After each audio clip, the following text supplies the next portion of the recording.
All right, welcome back to the channel, folks. Today we have George Dube, who's an incredible CPA and accountant. Hey, George. Hello.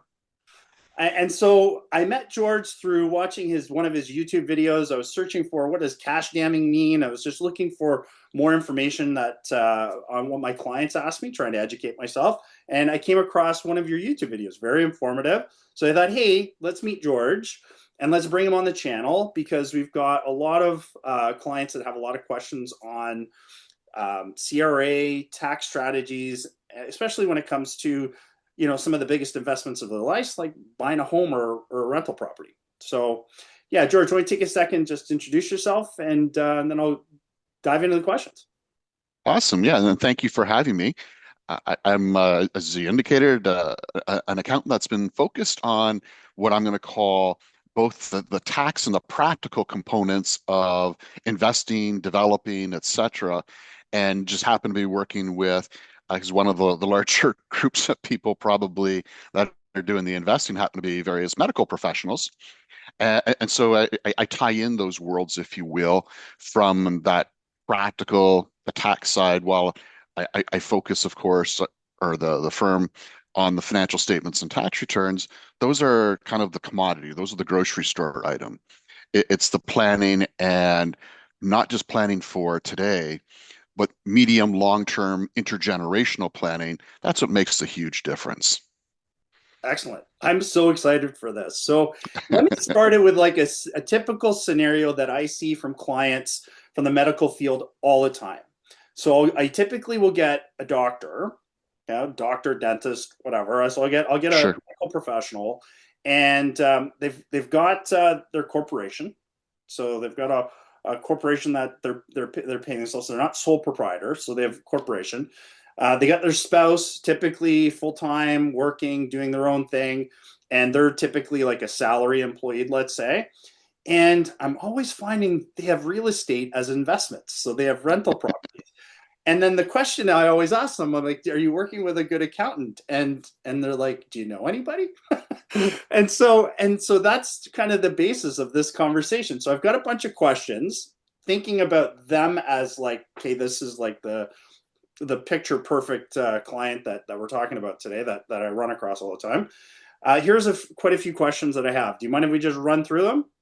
Absolutely. Let's go. Okay, cool. All right. And as a warning, I'd love to go off on a little tangent, so you're going to You have to do control you. Awesome. that. Yeah. Again, we'll try to make this as entertaining as possible. We are talking about finances and taxes, but we'll get I through it. hear you. All right. So let's talk about when we're talking about the overall strategy. First one I have is ownership structure. So, what's the most tax efficient way to own a rental or investment property personally or through a corporation or even in a trust? What are your thoughts on that? And again, it's going to depend on the situation, of course. So often I'll say it depends. Uh, More frequently, I would suggest that corporate ownership is superior in the vast majority of cases. Where it may not be as important, for example, is if our doctor, perhaps they are in a proprietorship situation, and their intention is to acquire like one, maybe two small properties. That's it for the rest of their lives. And I say, hey, congratulations. That's better than the vast majority of people. But the corporation's not necessarily going to help you. Whereas if they've already got a PC in place, and or they were thinking that that's going to be the case relatively shortly, type of thing, having the properties in the corporation just provides so many more choices. I believe better tax results at the end of the day. And then if I can kind of layer in on that as well, where we're going more longer term and for multiple reasons, I love seeing a family trust own an investment holding company, which is in part kind of acting as I'll call it a sister company to the PC. So that PC may be loaning funds over, for example, to the real estate holding company, but the trust ultimately owns the corporation itself. And that allows for the family to, again, have much more flexibility, tax savings today and tomorrow, legal reasons, financing reasons, et cetera, et cetera. Just it is not necessarily something that's always needed on day one, but often it's more efficient to set up the right structure at the beginning. and have more of a play as you go or plug and play system where as we need to make it more complex thereafter, it's easier to insert additional entities. But if we just have that family trust and an investment holding company at the beginning, that keeps a lot of doors open. So do that when you set it up in the first place, in the beginning. Correct, correct. Yes, Now, and again, in fairness, a lot of people have already got a property or two. right. So that's not the end of the world. We can morph into that. It's just less expensive ultimately if we start off there in the first place. So how does it typically how does that decision impact affected tax rates or estate planning? Like, what's the big benefit? I like focusing on the estate side of things just initially because the math is so easy. Mm-hmm. And so if we have our doctor, dentist, whomever owning the real estate personally, effectively when they pass away, and again, this is a very, very broad statement. There's portions that are inaccurate, but it kind of averages out, so I'm not that far off. Roughly speaking, they're going to give away 25% of their net worth to the government when the second of the spouses passes away, making certain assumptions about their wills. Whereas with that family trust, we have an ability to say, I like to use the phrase, mom and dad, they don't own the assets, but they control the assets, they control the income. So when the second of them passes away, wait a minute, there were no assets to dispose of because they didn't own anything. So now that 25% is more likely going to the next generation, church, cancer society, whatever it is that's important to the family, or some combination thereof. And again, that's an overly broad statement. It's not completely accurate. And I won't pretend that'll be zero taxes, but it's going to be a lot less than 25%. And where we're using corporate assets, we've got the PCs in place or they've accumulated real estate, non-real estate assets.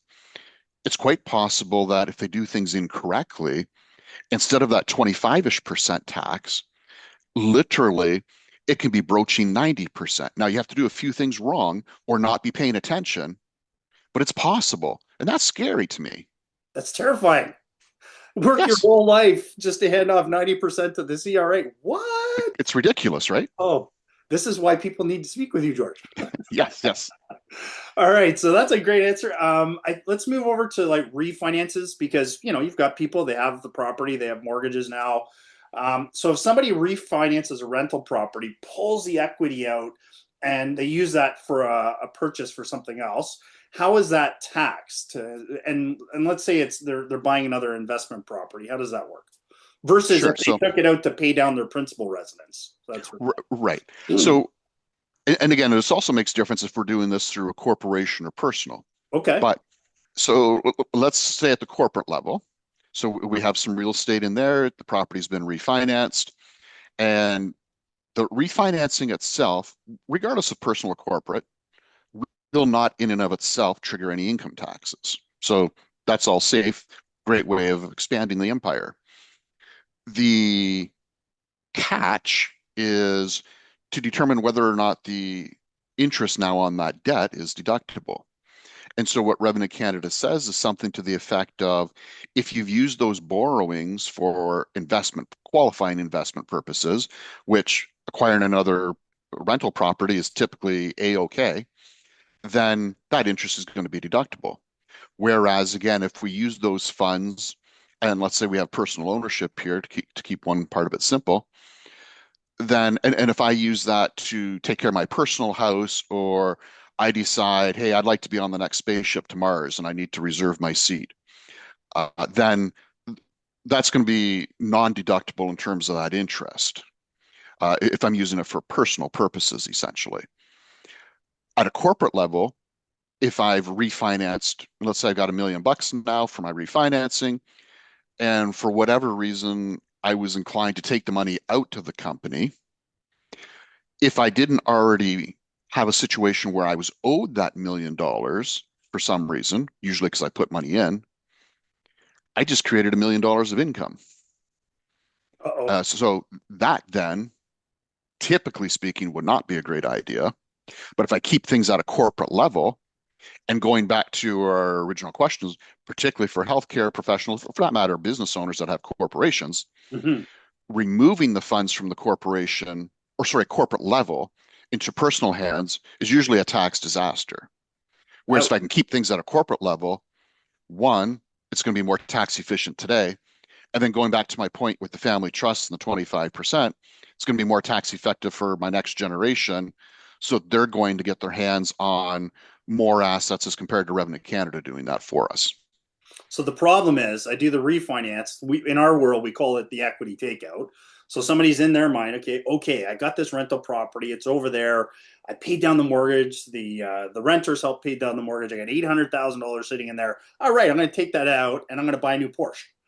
Well, Right. not so fast, not unless you want to pay tax on it, right? Yes, exactly. And maybe, and I haven't really done the math to this, but if they brought the Porsche themselves, one for their mortgage advisor, one for their accountant, maybe the math is different that way, but I'm not sure otherwise. Yeah. Exactly. All right, cool. We're still talking about deductible strategies. When it comes to that, all of these strategies that we're seeing online right now, what's your opinion on all that stuff? Like borrowing money, investing, whether it's stocks or investing into real estate. What's your thoughts on all that when it comes to a tax specifically in the CRA?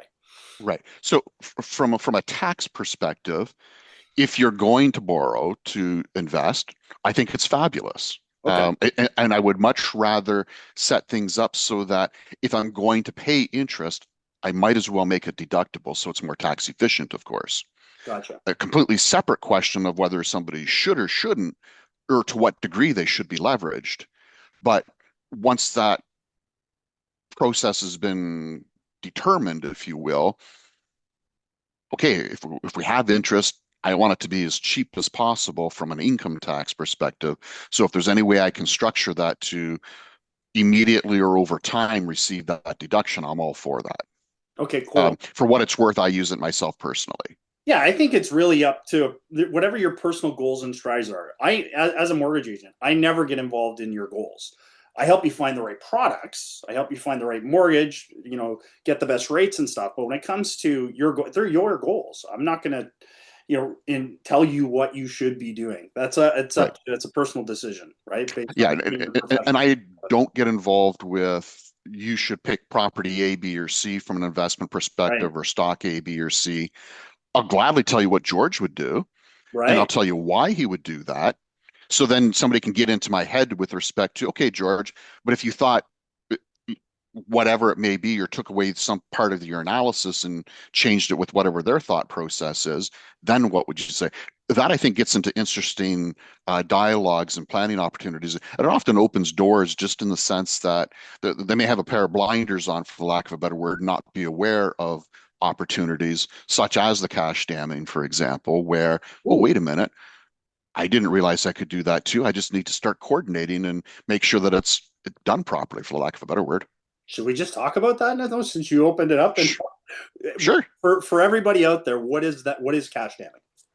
So I'll define it as in Revenue Canada, they like to use the term tracing. So they love to trace the source of funds to the ultimate purpose to decide whether or not those funds or the interest on borrowing those funds is deductible. So I think in the classic example, somebody has their personal residence that they've got a mortgage onto it. It's non-deductible, ignoring maybe a portion of it's being used for home office expenses or something. Let's forget that though. Oh, wait a minute. But now maybe they have, and whether that's an investment portfolio of real estate or non-real estate, whether they're sending money to the corporation, there's different ways of this happening. And there's some that are more effective or bigger bang for your buck. But again, without getting into those types of details, if they, instead of having a traditional mortgage on a property, they effectively have, and you'll have the better phrasing for it, but I'm going to call it the good mortgage or line of credit and the bad mortgage. And Right. what I mean by that is the bad mortgage is the traditional non-deductible component, and the line of credit is going to be the good portion. And the concept is that in a typical amortization table, on a monthly basis, let's pretend I'm paying my mortgage off monthly, and I've made, say, my $1,000 payment. A portion of that's interest, a portion of it's principal. That's right. And so then the principal now gives me more equity in the home. And so there's, and you can better describe than myself, but there'll be different products that are available that will, for the same amount of leverage, open up that line of credit. So if I paid $100 of principal in that first payment, I now have $100 I can borrow on the line of credit. And so now, in order to get that $100 on the line of credit, I need to use those funds for whether I'm going to pay in a real estate context, perhaps property taxes, utilities, things of that nature for the property itself, or the original purpose for the original book was the person was trying to sell mutual funds essentially. Again, so they bought mutual funds with those. And I would suggest if you put that money into your corporation, properly done, that can also work. But all of that's to say, we've made an investment directly with those funds from the line of credit, allowing us to deduct now a small portion, admittedly, of that mortgage. It was the first payment of the month, or first monthly payment of that mortgage.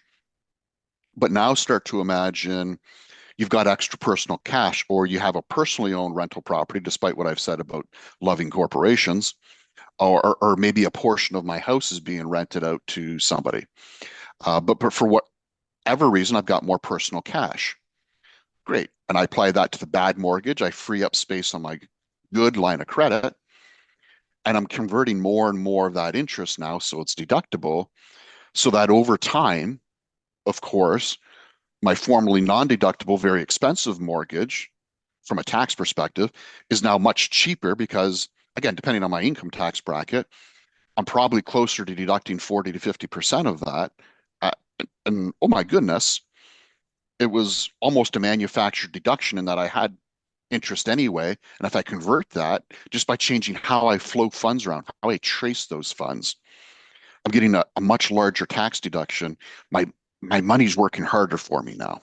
Yeah, it makes a lot more sense. I like to the analogy I use when someone goes to buy a house is that they always talk about rate. What's the rate? 2.5%, 3%, whatever.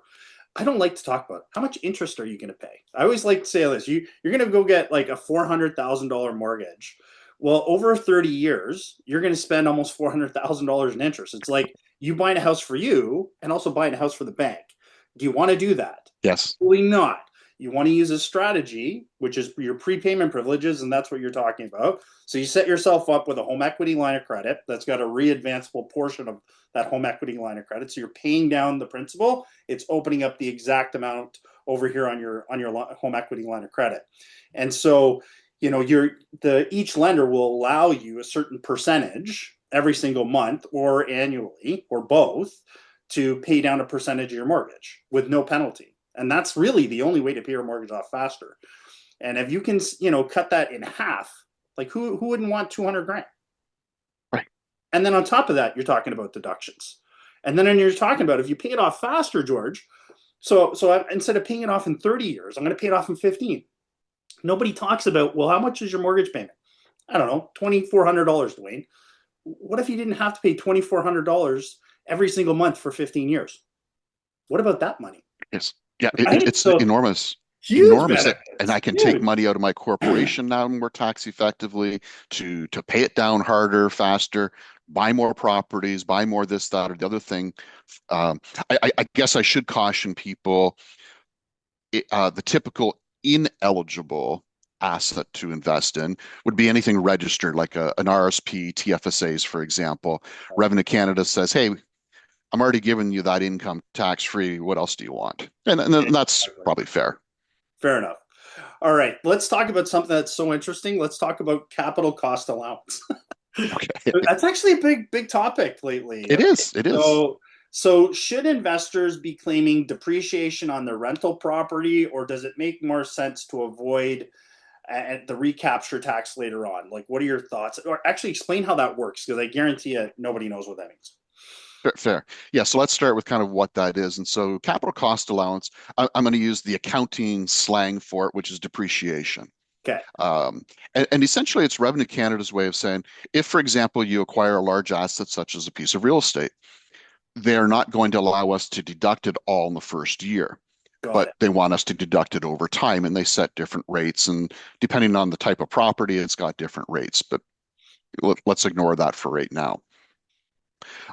So if I have claimed depreciation during the year, it means that I've reduced my taxes, or if I'm in a corporate scenario, I'm perhaps, assuming it qualifies, increasing my loss carry forwards for the future. Okay. And that then means 20 years from now, let's say, I have practically speaking depreciated, let's say we depreciate three-quarters of the property. And so assuming that the value of the properties is actually increasing as compared to decreasing or holding steady, Revenue Canada kind of says, hey, wait a minute, we gave you this deduction over the years because we were thinking that the value was going down, but in fact it did not. So we've given you a tax deduction. So we're going to recapture the depreciation you claimed and bring it back into your income. And so it's going to hurt in the sense that it's going to be a big number, presumably. But I like to think of it in a slightly different way. Okay. And what I do is say, while I own the property, I have less cash flow. And I would gladly accept the tax deduction today in most cases. There are some exceptions because I want my cash working harder for me. And when I sell the property, I'm going to have a boatload of more money. I can afford to pay those taxes at that point in time. So what I think has really happened is that the government has provided me an interest-free loan for the period of time I've owned that property. That's not a bad deal. Not at all. And so from that perspective, I love it. Again, there are certain cases primarily related to you would not claim capital cost allowance on your principal residence or a property that may be your principal residence. It's the classic example. And there may be other idiosyncrasies just depending on a specific situation. But the vast majority of times I like claiming the capital cost allowance.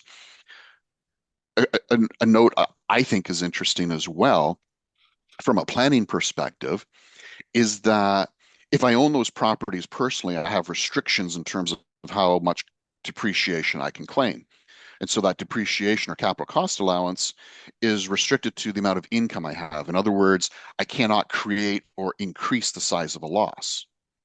Whereas if I have a qualifying corporation where I won't get into the specific details, but let's just kind of loosely call it my primary purpose is to rent property with that corporation, then I can create a loss. And so maybe for 5-ish years, I have losses, which would not be unusual from an income tax perspective because of that depreciation and a higher interest cost at the beginning of a mortgage as compared to the end of its term. And so now I've accumulated these losses, but now I decided to sell one of my properties. And so if I had 5-ish properties, likely or possibly, I've accumulated enough of losses to at least largely mitigate the tax impact of selling that property. I'm still going to ultimately have to pay the piper, Right. but I'm deferring and deferring and deferring. So again, my money is working harder for me. Whereas if I had those properties personally, I didn't have the opportunity to rack up some losses. I'm going to pay more tax probably earlier in the process. So again, another reason for that corporation because I can plan with capital cost allowance. I love it. That's a great answer. So the last one on the strategy stuff is talking about converting your home. So you've got someone decides they're going to turn their principal residence into a rental property. What happens from a capital gains perspective and CRA reporting standpoint? Yeah, and this is obviously something that's relatively frequent, or if not frequent, not irregular. And so there's a couple things to be thinking of in my mind. So one is to say, when you convert the use of a property, Revenue Canada says the technical term I guess they use is there's been a change in use, which in English means that there's a deemed disposition of the property.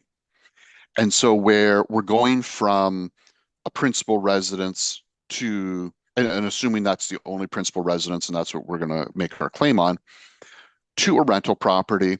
From an immediate income tax perspective, no harm, no foul, because that gain was protected with the principal residence exemption.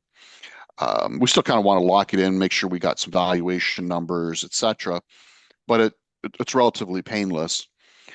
The parts of it going on now forward now, well, why am I doing this? So, for example, maybe I'm on sabbatical and I intend on coming back to the property, or I had to move for a period of time because here I am working in Ontario and my company just wants me to be in Halifax or Vancouver for a year or two, and I don't know what's going to happen after that. And so now what maybe I do is there's a particular tax election that can be filed to say, actually it's not a specific form you have to, but there's a way of doing this where you basically say to Revenue Canada, hey, here I am. I don't want to be deemed to have disposed of my property at this point, and I have an ability to keep for potentially 4 years my principal residence claim for that. Particularly so if I've gone somewhere, I've gone overseas, may not have another principal residence, makes some sense, particularly if I'm going to go back. Because if I come back to that property and I didn't make the claim, oh, then I changed it from a rental property or business investment use to a personal use. And guess what? That's another change in use, another deemed disposition. So this election can help me preserve my ability to come back without ruffling too many feathers from an income tax perspective. Thanks, George. So that covers off the strategies with rental property. Now I wanted, I have my wife talks about this all the time. She's got a lot of high net worth clients that have family trusts, and that is when to use a family trust. And so I'll start with that. So at what point does it make sense to set up a family trust for real estate or investment income? And here, this isn't something where, in my opinion, we should be measuring what we have today. We Okay. should be measuring what we think we're going to have. And so if I go back to my comments with respect to the 25%, if I have an ability to save 25% of my net worth, to me, the question is, what's my net worth going to be when the second of myself and my spouse pass away? And so I may have a relatively minor net worth today, but I'm not expecting to pass away in the next X number of years. And if I got $1 million and I protect 25% of that, to me, that math is easy. Okay. And most people are going to expect to have, for in terms of high net worth people or people that are investing in real estate, a significantly higher net worth than that. So the math just makes more and more sense. So again, I'm not as focused on what I have today. I'm much more focused on what I think I'm going to have.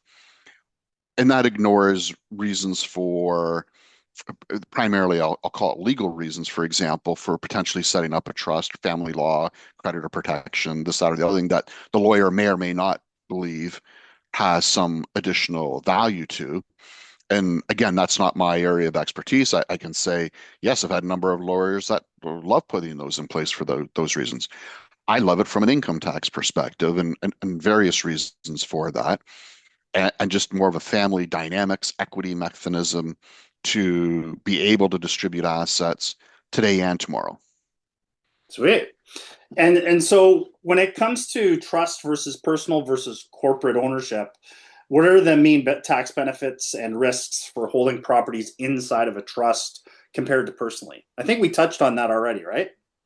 I think we have, and to just to clarify one point, like the typically what'll happen is the trust will own shares of corporations as Right. compared to the real estate directly or a stock portfolio directly. There is some tax planning involved with having public securities, for example, owned by a family trust, but some changes from last year or that were implemented last year um, were decreasing the effectiveness of some of that.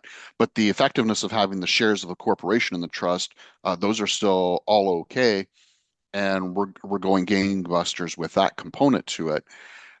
Largely, I would suggest a lot of the reasons for that trust, though, I'll loosely call flexibility. And that flexibility typically means tax savings. Right. Whereas if I have personal ownership of something, it's not that it can't be good, but to a small degree, I've got some fictional handcuffs on me now that just restrict my different options that I have available to me in terms of timing, how I do it, how I characterize gains, profits, who the funds get sent to, how they get sent to them, when they get sent to them. And if I can play with tax brackets and I can do some planning, that usually means there's more taxes being saved for our clients. Cool.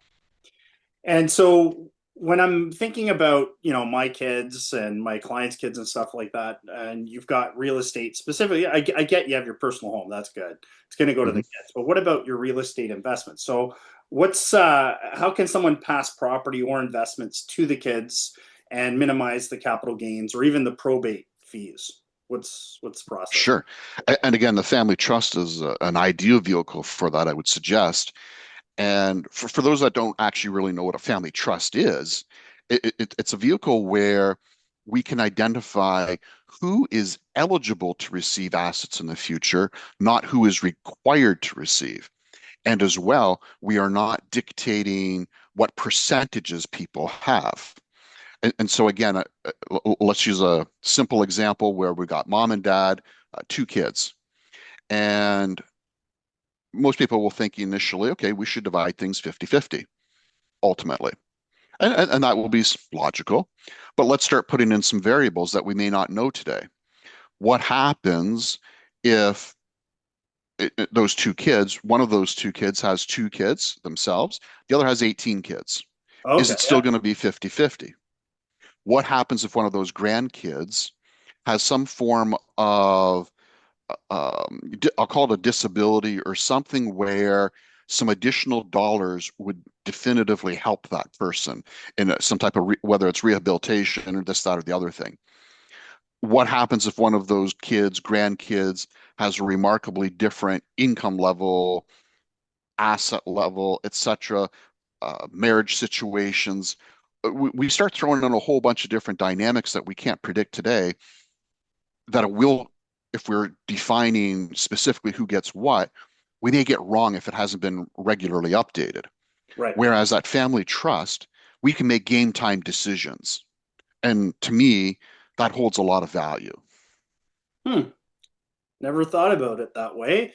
And it was funny. My friends and I were just talking. They're incorporated. They have a real estate property within the corporation, and one of the kids does have a disability. And so, what kind of support are they going to need? So it's this stuff happens. It, It's it, it, amazing that you More brought this up. frequently than we would think. Yeah, we were just talking about it a couple weekends ago. Okay, that's cool. And we'll talk about attribution rules and income splitting. Can you explain how the CRA's attribution rules work when families try to split income or share property ownership? Probably not, because I don't know that anybody really can. Okay. Um, but let's kind of think of it conceptually. And All so right. to directly answer the question, Revenue Canada has a number of rules that limits the ability for a high income earner to shed some of that income to other family members. And basically, there's kind of what I'm going to call a host of rules. Okay. So we want to be able to navigate those. Some of them are very matter of fact rules. You either fall in or you don't, the requirements. And some are what I'm going to call more subjective in that there's a purpose test. Was the purpose of the transaction or series of transactions to lower the higher income spouse's income effectively? And so that it's something we have to navigate. It does frustrate people, no question. It frustrates accountants. It's probably not something most auditors catch on to, in that it's a little bit higher level than the average thing to deal with for sure. But it's not that it doesn't get caught, but probably not as much as it could. The the ultimate part to it is planning accordingly. And there's again certain things that are ways that things can be structured so that the rules do or don't apply. And I also find it interesting where for example, in the case of minor children, there can be instances where the attribution applies on day one or for the first year of the transaction, but reinvested income it doesn't apply to. And Gotcha. so Revenue Canada also has a bunch of attribution rules with respect to spouses. Some of them you can automatically, or they are automatically, um, I'll call reversed, if you will, or ignored. Others, they're definitely not. And so, admittedly, accountants play some games with respect to sometimes we will intentionally walk into an attribution scenario. And again, I won't get into all the details to that, but overall, I think it's important for people to know it's not just as easy to have an eye. Maybe a classic example, that high income earner is earning all their income. They hand over some money, some funds to the lower income spouse. The lower income spouse buys the rental property or liquid portfolio or whatever it may be. Revenue Canada is not going to be keen on that. So they're going to say, hey, wait a minute, where did the funds come from for that investment? If they can trace it to the higher income spouse, they're going to say that income, despite the fact legally it may be that the lower income spouse owns the asset, but he should be giving it over to the higher income spouse's wife, for example, to say, hey, that's where the funds came from. Now, there are ways of doing that legitimately, but if you just kind of willy-nilly do it, you might be walking into a trap. Sounds scary. It is See because that? Do you see that a lot, George? we do. The problem I would suggest, Dwayne, is we often aren't aware of it initially.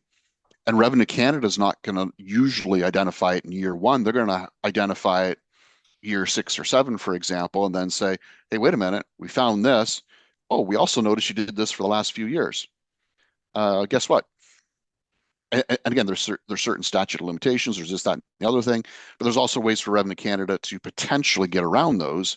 So again, it's something that may have more than 1 year of damage to it, and hence we want to pay attention. And not like Revenue Canada has been in the news lately with making mistakes or anything. But we'll leave that for another video. Yes, All yes. right, so that covers off the trusts, wealth transfer. We didn't talk about multiple properties. So can the trust or the holding company own multiple properties? And can they also distribute income to family members effectively? Or what's the best way to do that? Yeah, so the technical answer is yes, a corporation can own multiple properties and in turn be owned by the family trust. Often we may have separate companies because we have, for example, too many eggs in one basket, Gotcha. or we have a scenario where there can be tax advantages or simplification for I've got some properties in Ontario, I've got some in Nova Scotia, some in BC. Maybe I want one for each province, for example. Gotcha. Maybe I've got a scenario where my wife and I have a handful of properties, and then you and I, Dwayne, have some properties. Well, I don't want to mix you with the properties that my wife and I have. I want that segregated for other business partners. And if you and I buy enough, great, we're going to justify a separate company.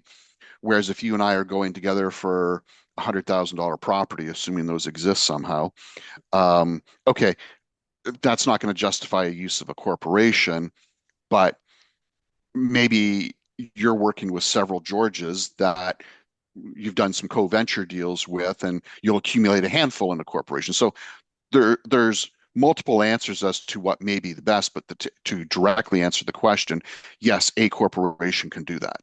Well, I'll ask the biggest one that I get, and that is gifting and down payment. Bank of mom and dad. I don't think there's many first-time home buyers lately that haven't been dipping into early inheritance. So when parents help their kids with a down payment, is it better to gift it or loan them the money directly? What are the implications on both sides? Yeah, so I would say yes, and pause. um, I think it really depends on multiple factors here. And so then we also get into yes, there's tax implications. If it's a new property, there's GST, HST implications for the rebates and what have you, in terms of whose name's on title, whether they qualify.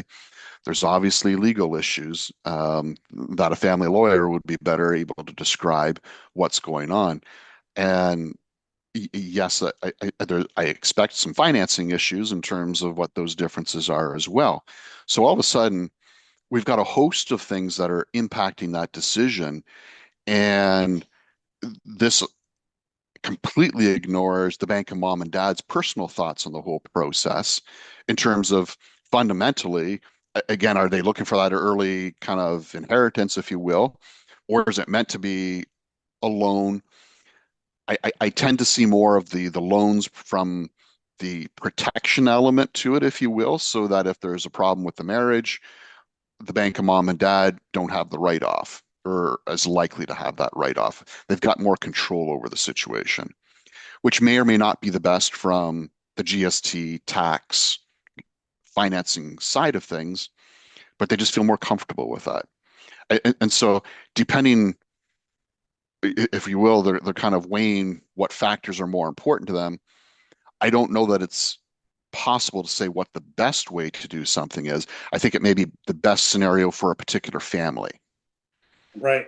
And I think from a financing side of it, from the lender side, lenders, they need it to be a gift. In fact, it's a gift letter. So it's like, hey, you're not getting the money back. If you're going to give the kid 70 grand, that's it. The other thing I run into, George, and maybe you can touch on it before we go here, is a lot of times parents need to go on title now. So they need to. There are some lenders that'll do a guarantor. Okay, so you're not on title, but Right. we'll use your income to qualify. But the majority of the time, we actually have, if we're going to use the income, they got to be on title. What's the implications there from a tax perspective for the dads and moms that are doing that? Yeah, and it's really interesting to ask that question now, in that we've just recently had the federal budget come out, and the last several years, we've had this concept of Revenue Canada wanting more disclosure from what we call bare trusts.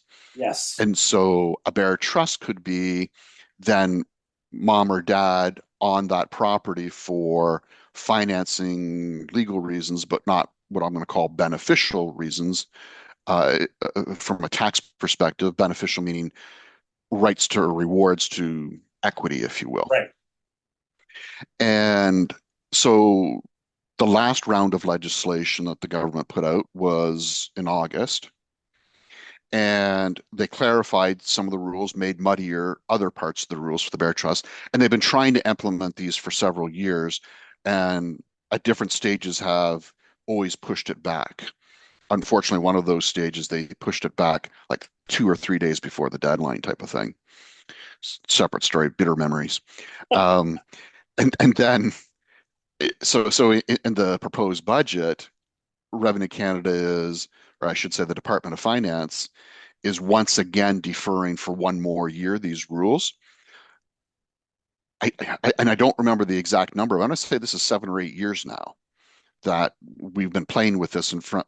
If I can count the original budget where this whole idea was concocted, I have no idea what those rules are going to be. I mean, I know what I'd like to see them do with those rules. Um, and and it shouldn't, but it creates, as I understand it, issues with the GST and HST perspective in terms of rebates Right. if it's a new build, for example, and what have you. And I think some of that's been clarified, and our GST, HST experts, they know now exactly how to make sure there's not an issue there. But we're creating a lot of issues for probably no good reason, in my personal opinion. And so, unfortunately, I can't knowledgeably answer the question in the sense of what the exact implications are because nobody in the country really knows what's Really going on. knows. Yeah, it's so vague. 100%. Well, George, that was a lot. I just wanted to say I learned a ton today. Want to thank Awesome. you so much for being on the show. And yeah, is there any last thoughts that you want to leave for the folks? To me, it's people will ask, like, when should I start talking with somebody about these things? Okay. And again, to me, the earlier in the process, the better, because if there are fewer things to change, there are fewer accounting, legal implications, I'm sure financing, et cetera, that come part of it. And maybe we're not at a stage where we can do some more meaningful structuring and what have you. But at least then we know kind of what milestones have to be hit or thresholds have to be crossed before we start worrying about those. But far more frequently, I would suggest if we are looking at what's going to happen in the next 3 to 5 years to judge how we should be doing things as compared to what's best today, often we're going to have a different answer. And so I would suggest the earlier the advisors are brought in there, and I appreciate we're not free of charge, but if you're working with the right advisors, like I continually tell clients, if I can't make somebody 3 times what I charge them, they hired the wrong person.